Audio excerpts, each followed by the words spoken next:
Fala galera que curte jogos de tabuleiro! Eu sou o Luciano aqui do Board Game Brasil e vamos de vídeo de análise hoje, gente. Análise deste joguinho aqui, ó, o Knar ou Knar. Não sei se a pronúncia usa o K ou não. Já ouvi falando dos dois jeitos, mas eu acho que não uso o K, então é Knar.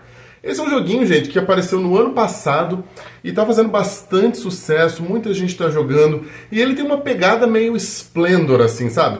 Acho que de todos os jogos que eu ouvi falar que poderia ser assim um Splendor Killer, esse é o que mais tem feito sucesso. E realmente, jogando o jogo, ele tem um aspecto muito ali de Splendor, né? Eu vou fazer o seguinte, o vídeo de análise eu vou explicar um pouquinho como é que o jogo funciona, tá? Não é um vídeo de regras, é só para ter uma ideia geral de como o jogo funciona. E aí eu passo por alguns critérios, falo sobre os critérios da minha análise do jogo e dou uma nota final do que eu sinto que é a nota do jogo, tá bom? Então vamos lá, gente. O Knar, ele é baseado no seguinte. Primeiro a gente tem aqui um tabuleiro principal, que é bem pequeno, que nesse tabuleiro principal a gente tem os pontos, né, que é essa trilha de fora, que é a pontuação dos jogadores que estão jogando o jogo, e essa trilha aqui, zigue-zague no meio, é a reputação. Os pontos, você vai marcando os pontos, e quando alguém chegar em 40, acaba o jogo ali, entendeu? E a reputação é o seguinte, você vai fazendo reputação ao longo do jogo, e aí todo início de rodada, na sua vez, você vai fazer um número de pontos igual ao que está marcado aonde está a sua reputação. Então é como se fosse ali uma maquininha de geração de pontos, não é muito grande, o máximo que você tem é 5, e é difícil chegar nos 5, mas é um jeito ali de dar um boost ali na sua geração de pontos, tá? E aqui embaixo ele tem essas marcações aqui de 5 cores, que já vou explicar, mas é onde ficam as cartas dos vikings. Na temática aqui do Knar, você está ali, você está montando a sua horda de vikings para explorar regiões diferentes e depois comercializar no porto da sua cidade. O porto, eu nem destaquei ainda, tá, gente? Eu nunca joguei a minha cópia, tá tudo aqui, tudo grudadinho ainda na punchboard. Mas basicamente, esse aqui é o tabuleiro individual de cada jogador, e cada jogador tem esse tabuleiro que representa o porto, tem 3 desses capacetes que são os recrutas, 3 amuletos, e esse daqui, que eu nem sei para que serve, que eu acho que é usado quando você está jogando uma variante avançada, alguma coisa assim. Ah, não, desculpa, esse aqui é para você sortear quem vai começar o jogo, é só isso, nada demais. Quem vai ser o jogador inicial, esse daqui, tá? Aí, gente, como é que funciona? Ó, o lado direito é o lado onde você coloca os recrutas, e um jogador pode ter no máximo 3 recrutas. O lado esquerdo é onde você coloca os amuletos, e um jogador pode ter no máximo 3 amuletos.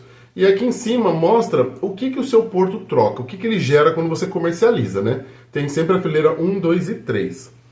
E, além disso, o jogo tem o quê? Ele tem cartas, que são as cartas de exploração, tá vendo?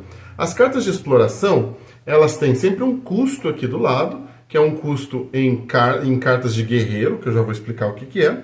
E aqui em cima ela tem o que você ganha quando você explora essa carta. E ela tem essa parte interessantíssima aqui do jogo, que são essas 3 trilhas, que na verdade, toda vez que você explora um local, essa carta que você comprou, que você explorou, ó, ela vem em cima do seu porto. Então, ela potencializa a produção do seu porto, você entendeu? E aí eu vou explicar em que momento que isso acontece. Mas, basicamente, no jogo aqui do Knar, na sua vez, você tem a opção de fazer 2 coisas. Ou você vai montar uma horda de guerreiros, que aliás eu nem mostrei as cartas dos guerreiros ainda aqui para vocês, ou você vai explorar um local, tá? As cartas de guerreiros são assim, elas têm 5 cores, né? São as 5 cores do jogo, que é o roxo, o verde, vermelho, o azul e o amarelo, tá? E toda carta de guerreiro, ela tem aqui em cima a cor dela, aqui embaixo, e aqui em cima o que ela ganha. Essas cartas de guerreiro, você vai baixando, dos vikings, você vai baixando e elas vão ficando na sua área de jogador. Então, por exemplo, se eu baixar essa carta roxa, eu vou ganhar 1 ponto. Esse aqui é o símbolo de 1 ponto. Se na próxima rodada eu baixar outra carta roxa, eu faço 2 pontos. Se na próxima, obviamente eu estou pegando as cartas, elas não estão nem embaralhadas, por isso que elas são iguais, tá, gente? Mas se na próxima eu baixo mais uma dessa, eu faço 3 pontos.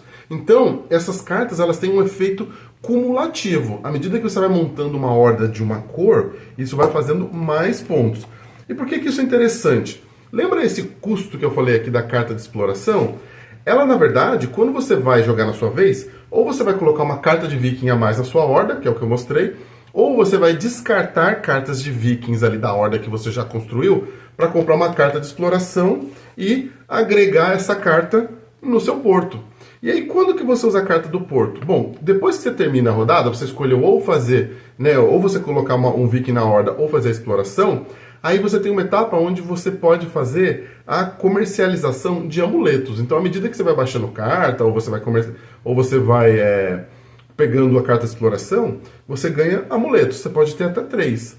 E aí, no final da sua rodada, você pode comercializar 1, 2 ou 3 amuletos, e aí você ganha o que tiver listado aqui na fileira 1, 2 ou 3 e 3, na verdade. Se você comercializar 3 amuletos, você ganha tudo que está nas 3 fileiras. Então, gente, essa é a ideia básica do jogo. 2 coisas só que eu não falei, que os recrutas podem ser usados para você poder comprar, explorar cartas, né? Então, quando você vai fazer a exploração, se você não tiver ou não quiser gastar uma carta específica de uma horda lá do viking que você tem, você pode descartar um recruta no lugar. Então, ele serve como um coringa. E quando você coloca uma carta na sua horda, aqui ficam 5 cartas embaixo aqui, né? Então você tem um monte de cartas de viking, embaralhado e colocado aqui embaixo. E aí, a cor da carta que você jogou, você pode pegar aquela carta de graça. Então, por exemplo, eu joguei a carta roxa, eu posso pegar a carta que está embaixo aqui de graça. Se eu quiser pegar uma carta diferente da cor da carta que eu joguei, aí eu tenho que descartar um recruta. E é assim que você vai repondo a sua mão. E aí o jogo vai rolando até fazer 40 pontos, e aí vem quem ganha. Então, essa é a ideia geral do jogo, tá, gente? Acho que deu para entender. E agora vamos para a avaliação do jogo, tá? Então eu faço a avaliação do jogo sempre com os mesmos critérios, né? De todos os jogos que eu faço a avaliação. E vou começar pela arte. A arte, para mim, ela é neutra, tá? A minha avaliação é neutra. Eu não achei a arte tão bonita, tá? Eu achei a arte do jogo ok. A caixa é bonita, né? Ela tem um alto relevo aqui no nome e tal. Mas a arte, assim, das cartas do jogo e tal, eu achei mais ou menos, assim, não é uma arte que me encantou muito, tá? Então, a pontuação para a arte, para mim, ela é neutra. Já os componentes, eu coloco uma pontuação positiva. Eu acho que os componentes ficaram bem arranjados, assim, ó. As cartas vêm com essa caixinha, tipo caixinha de baralho, sabe? Para você poder guardar bem aqui na sua caixa do jogo, ó. Tá vendo? Mais um caso aqui de insert bem feito. Tem aqui uns tokens de madeira também, que são bonitinhos para você marcar ponto, para você marcar reputação, sabe? Eu acho assim, a caixa tem um relevo bonito aqui no nome.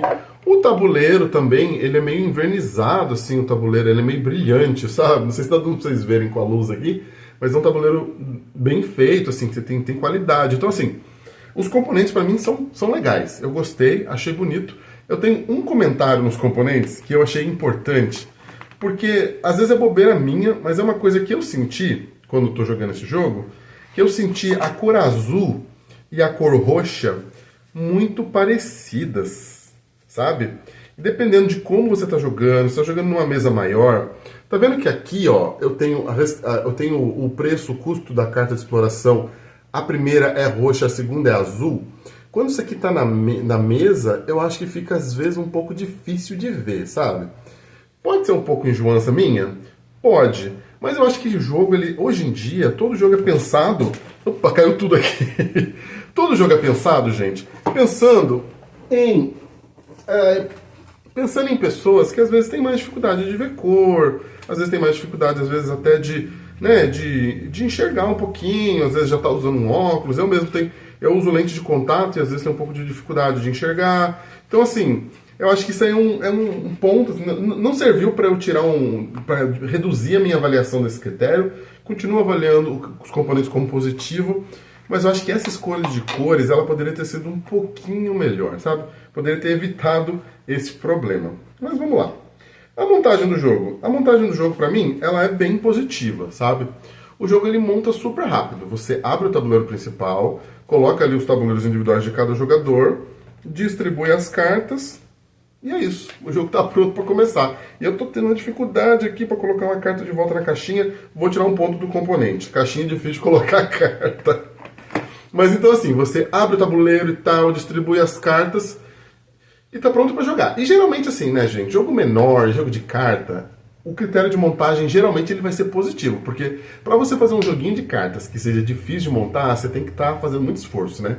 Então esse aqui é um outro caso, monta rápido, então não é um critério que gera um problema muito grande, tá? Regras. As regras do jogo, elas são fáceis, né? Vocês viram que eu expliquei relativamente rápido. Então, eu acho que não tem por que não dar um positivo, né, para as regras do jogo. Ele é bem simples de entender, você tem duas opções, aí depois que você faz as duas opções, você pode ou não comercializar os braceletes, e isso é bem direto. A parte, assim, talvez que pode, às vezes as pessoas esquecerem um pouco da regra ou ter um pouco de dificuldade, é a reputação, que às vezes pode esquecer ali de pontuar quando você, né, começa a sua rodada, olhar a sua reputação e pontuar. Então essa é uma parte ali que é um pouco assim, um ponto de atenção na regra. E também a questão de você poder usar recruta para poder explorar. Você tem que ficar o tempo todo olhando ali a exploração, se você tem o critério ou não tem o critério, e às vezes você pode esquecer que você pode usar recruta no lugar. Então às vezes você já poderia ter comprado uma carta de exploração e você não percebeu porque esqueceu dos recrutas e tal. São dois pontos assim de atenção, não é um problema na regra, mas é um ponto de atenção que tem que ter quando joga porque eu mesmo quando jogo esse jogo, às vezes me esqueço dessas coisas, entendeu? Então por isso que eu coloquei, mas continua sendo um jogo fácil de entender, fácil de explicar e fácil de jogar. A jogabilidade, pra mim ela é positiva, gente. Assim, esse jogo ele tá fazendo sucesso e ele tá ali pra mim rivalizando no momento com o Splendor, porque é um jogo que tem o mesmo espírito ali de ser uma corrida entre os jogadores, né, e com uma jogabilidade fácil de entender, mas bastante estratégica, de você pensar, nossa, eu queria comprar aquela carta de exploração, então eu preciso dos vikings de tal cor, então eu vou tentar pegar essa cor aqui e tal.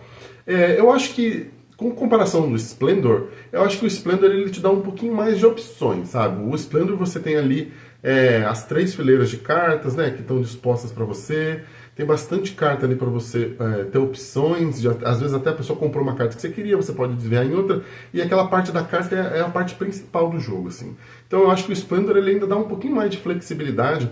No Nar, às vezes, você fica um pouco suscetível à sorte.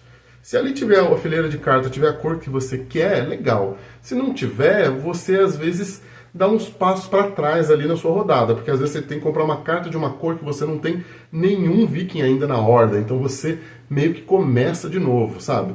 Toda vez também, obviamente, que você pega uma carta de exploração e você reduz a sua horda, você dá uma começadinha de novo. Então, assim, no Splendor o negócio ele vai crescendo e no Nar ele vai indo e voltando, sabe? O que você acaba ganhando muito é que o seu barco, a comercialização do barco vai ficando cada vez mais cheio e aquilo ali faz com que você tenha um retorno mais rápido. Mas você precisa conseguir bracelete também. Então eu acho que assim, na questão da jogabilidade, ela é positiva. Eu estou comparando com o Splendor porque eu acho que é uma comparação natural. Eu acho que o Splendor é um pouquinho mais flexível, um pouquinho mais assim estratégico na área. Ele tem um pouquinho mais um critério de sorte ali embutido, mas continua sendo um jogo bem gostoso de jogar, sabe? E que flui muito bem, flui muito rápido, não tem muito assim, a pessoa não trava demais na vez dela, não tem muita análise parálise, então o jogo ele acaba fluindo bastante rápido. A jogabilidade do jogo, para mim é normal, é neutra, não vou falar nem positiva nem negativa, porque é um jogo padrão de cartas, assim, né? Tipo um Splendor, tipo qualquer jogo de carta que você joga, a jogabilidade está muito mais no seu sentimento ali com o jogo, se você gostou do desafio, se você gosta de jogar com seus colegas, porque o jogo em si é a mesma coisa toda vez que você for jogar, mas esses tipos de jogos menores, assim, e mais curtos, mais rápidos, a jogabilidade deles tende a estar nesse fato, né? Do jogo ser simples de jogar e que prende você, que entretém, que te envolve. Então eu boto neutro, mas assim como qualquer outro jogo desse estilo, se você curtir ele, você vai rejogar ele muito.